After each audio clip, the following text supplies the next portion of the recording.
As we look back on the 4-year anniversary of Hurricane Harvey, we're getting a firsthand account from someone who was there. Joining me now, storm chaser Jeff Mangum. Jeff, what was maybe something that surprised you the most out of the whole event? Like when you chase tornadoes, it's a very quick experience. I mean, you're waiting for a storm to develop.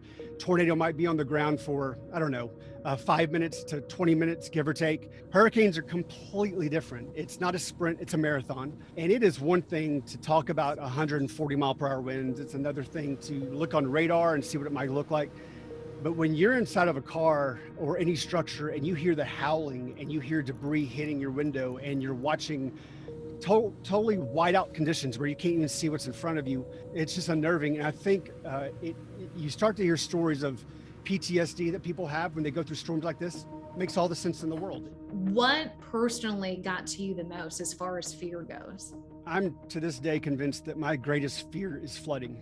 I never would have thought that. I think I used to believe that flooding was something you could see coming and you would get out of the way.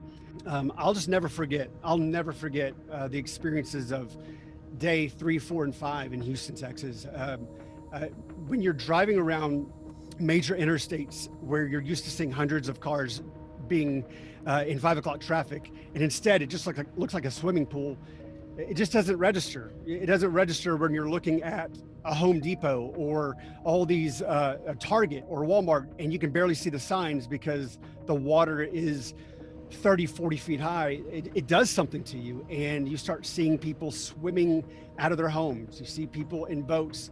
I think I documented some of the helicopters picking people up off the roofs and bringing them onto an interstate for safety, which just saying that out loud sounds crazy. But I remember at one point counting 9 helicopters just in my vicinity, thinking, this just feels like Armageddon. This feels like the end of the world. This is abnormal. And so I think being able to see the impacts of the flooding like that, it's just so exponential and so scary.